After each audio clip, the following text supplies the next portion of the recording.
Okay, today we're going to be using Candle, which is the software recommended for engraving. And we will do some 3D engraving, just like this dragon here. The little Sainsmart test part on the bottom does not look the best just because of how close it is and the lamination of plywood. But the dragon definitely did turn out good. I will not be machining another one of those because that takes 6 hours, but I will be doing the another one of their sample files along with another one of these Sainsmart samples and showing you how to use Candle. First off, we need to make sure you have a bit in your machine and mount ting brackets in there, which is just the bolt, the wing nut on top, and then you have a metal plate, and you just slide it in like that. Then let's get a fresh spot. Slide these guys on. Make sure that it's lined up with this front edge here so you're getting a nice straight cut. Don't tighten down all the way at first, just to make sure that the others can fit. Now let's tighten down the back too. I will be leaving the mount on this back corner here off, just so that way I can easily home the machine to that corner and make the most of this scrap wood, because this is just some scrap wood I had lying around, which is why there's some spray paint on it. Now we're going to come over to the computer. At the computer, you want to make sure to first off have the folder that Sainsmart provides. It's on your disk that comes with the machine, and also with the on the Sainsmart wiki and in the Sainsmart Facebook group under announcements, which is Sainsmart CNC is the Facebook group for this.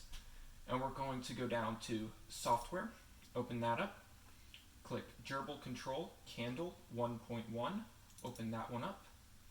Actually, first off, go back, make sure you have the driver installed, which is CH340SER, which is easy to install. You just double click and it goes through and installs just like that. I'm going to let this finish. Yes, I want to install that, and you're up to install it like that. I already have it, so there's no need to do that. Now we can go back to Gerbil Control Candle 1.17, open up Gerbil Control Candle, wait for that guy to start up.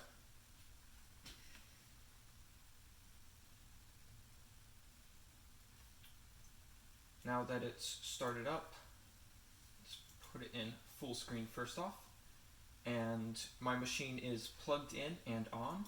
Let's go File, Open, and we want to be in the test code section of the test code folder in the 3018 Pro folder or 1810 Pro folder, depending on which machine you have, or even just the 3018 folder. And let's first off open up one Sainsmart.nc. That is the basic Sainsmart text I showed you before. As you can see, this is the toolpath for it. And you have your home position is right here, which means it's going to start carving from the bottom corner and work its way over.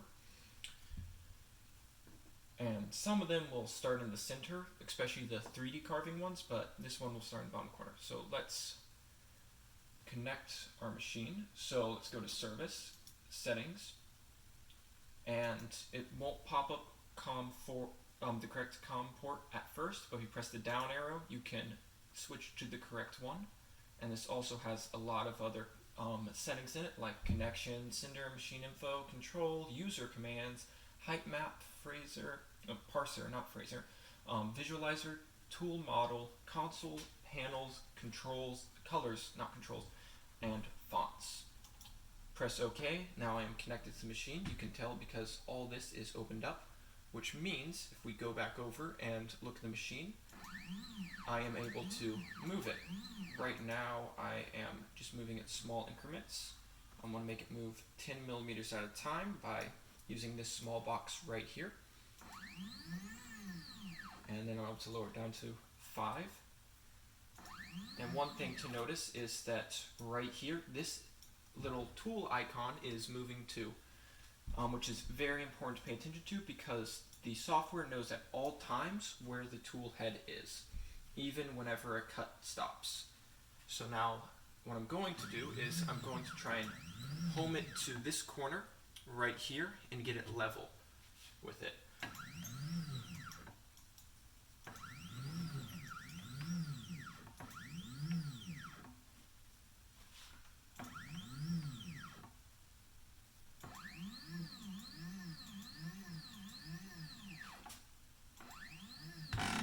Oops, I ran it a bit too far. Luckily this is using lead screws, so it's not a big deal. Now let's move it down slightly. Move it over a little more. It's a little bit of something on the tip. Be very careful with these tips. They are definitely sharp. And let's switch it down to 1 millimeter. Let's drop it down again until it appears to be perfectly flush. So I'm going to do 0.5 millimeters now.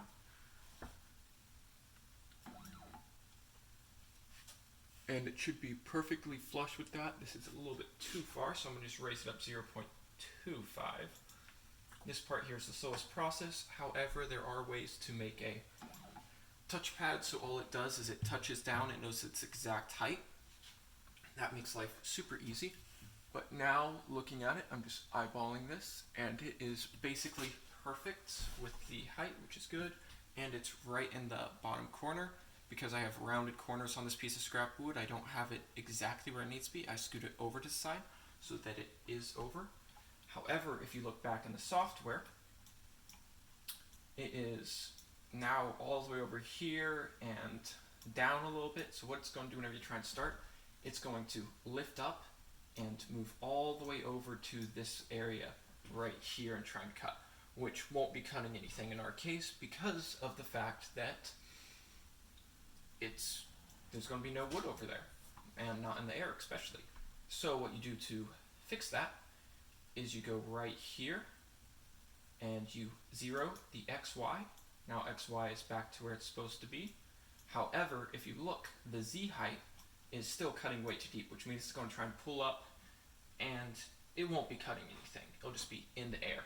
So now what we're going to do is we're going to go to this icon right here and zero the Z axis, which means now we're right in the bottom corner. Now to actually send the code, you just go down here and you press send, and your router will automatically turn on and start cutting.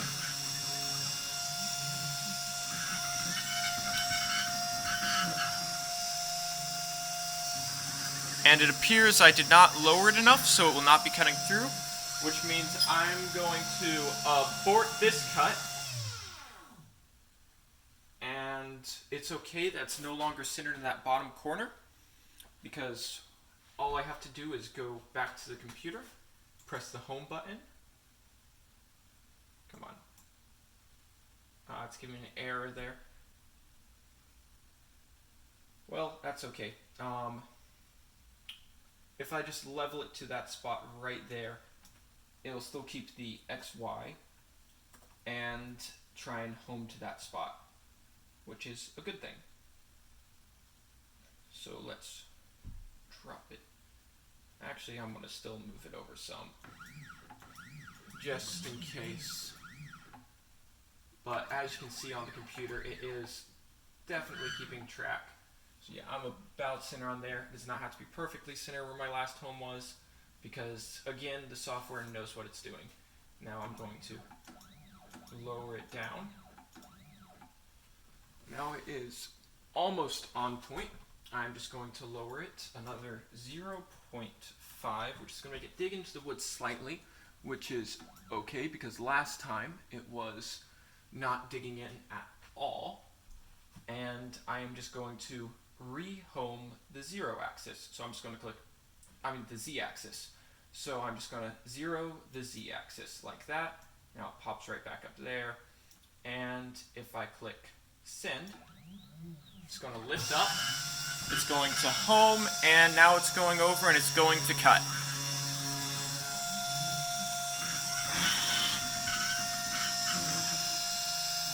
This machine will definitely make a mess, and this is just a short little cut. And if you look on the computer, you can see exactly what it's doing, which is a nice addition.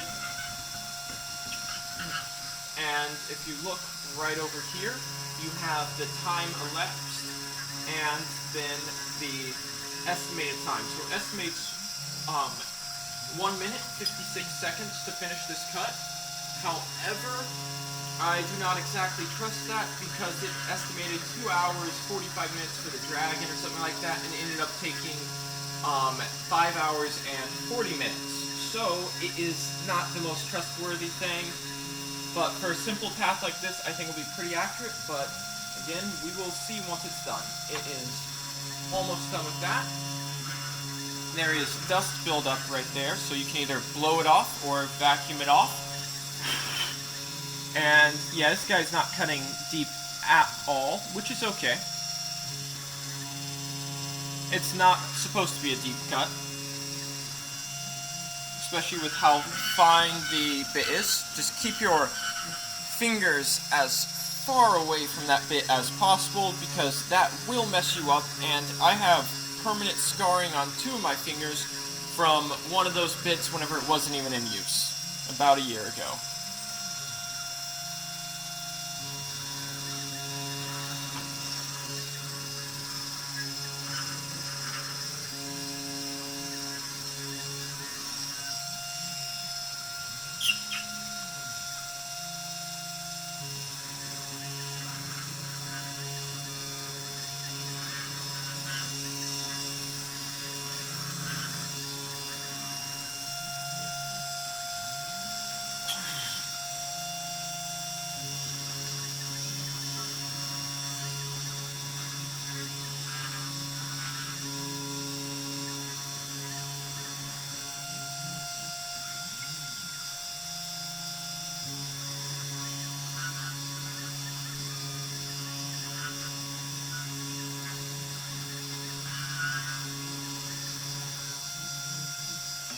And there we go, it just finished, and it shut itself off. As you can see, it says, job done, time elapsed, 2 minutes and 43 seconds, which is a good bit longer than the estimated time.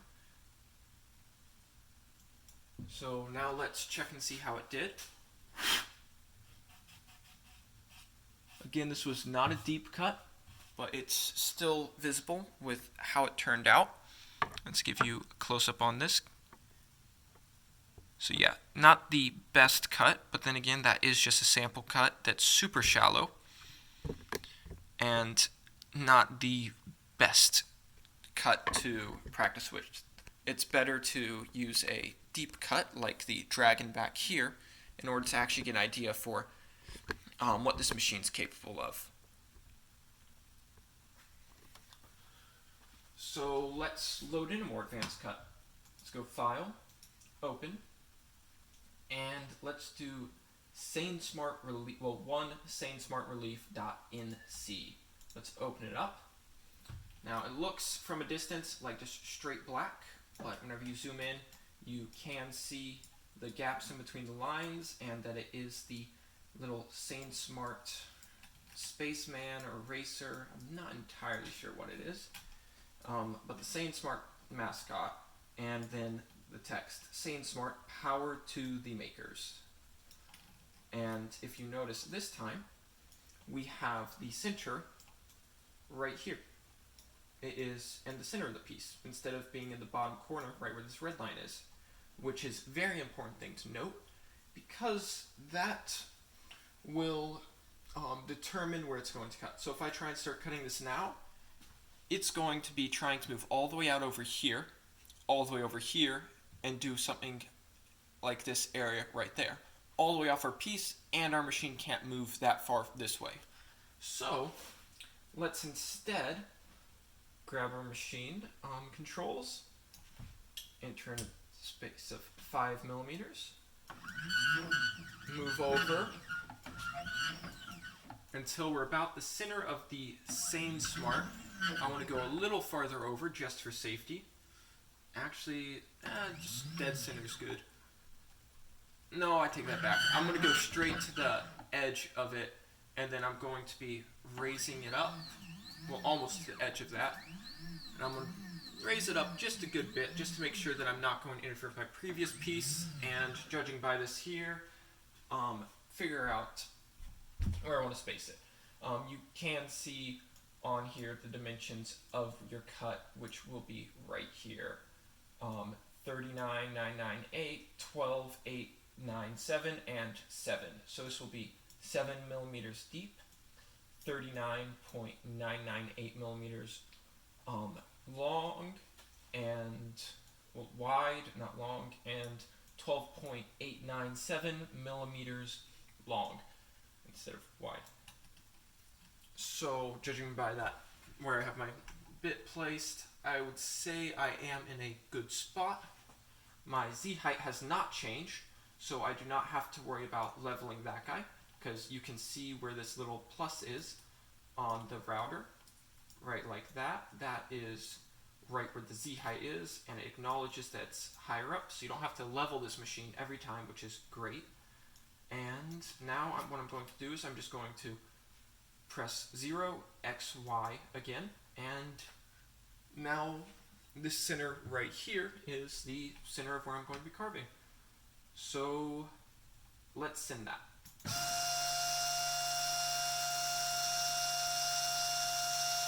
Let's ignore that arrow.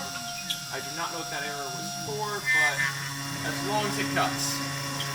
So as you can see, it's moving pretty quickly back and forth, and just going to continue doing that until it makes it. And it'll move a very small bit each time.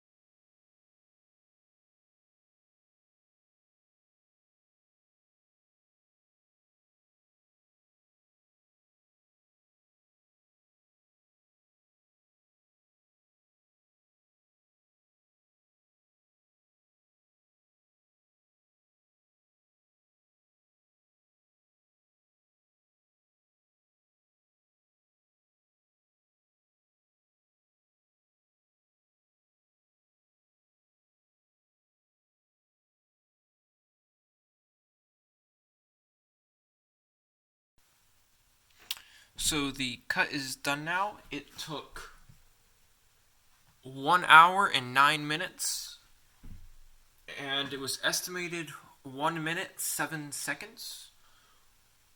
Or for some reason it just moves the placement on the screen of where it is for a longer cut, which could very well be it. And then that means it'll only be a few minutes off instead of over an hour off. Yeah, and what I did afterwards to clean up a little bit is I just grabbed one of the spare bits and I scraped along it. I removed some of the parts that were still on, because whenever this spins, it will cut and you'll get a long strip going. And it'll sometimes stick, something like this guy here. And what you do is you just blow them off, brush them off, use an extra bit as like a knife to cut around the edges. I had a good bit right here and a good bit on this side here, which means I probably have some doling on the edge of my blade, which is going to be this side here would be getting dull because it spins around like this, which means it's going to be cutting, and that's the side making contact. Overall, it did turn out good. The dragon definitely turned out better. However, I can blame part of the issues. Here's a little one of the bits for scale. I can blame some of the issues on myself because of the fact that I did not level it properly before. Like I said before, it was sunk down into the wood a little bit, and that did cause issues and cut a little bit deeper, which made the power to the makers a little bit harder to read just because you are using a V-bit, which means whenever you do cut down deeper, you end up making these lines smaller than usual. Otherwise, I would say that turned out pretty good for a test cut. I will be doing a video on how to model for this, and if you give it time, you can get the quality of the dragon here, which is upside down, but still super high quality. It had fuzzies too. I used the same method to take care of it. Here, let me just flip this around for you so you can get a better view of dragon again. Because that is by far my best cut. Oh, that guy got a little stuck. There we go. So there's definitely a good difference in quality on the two of these guys. Let's get some up close.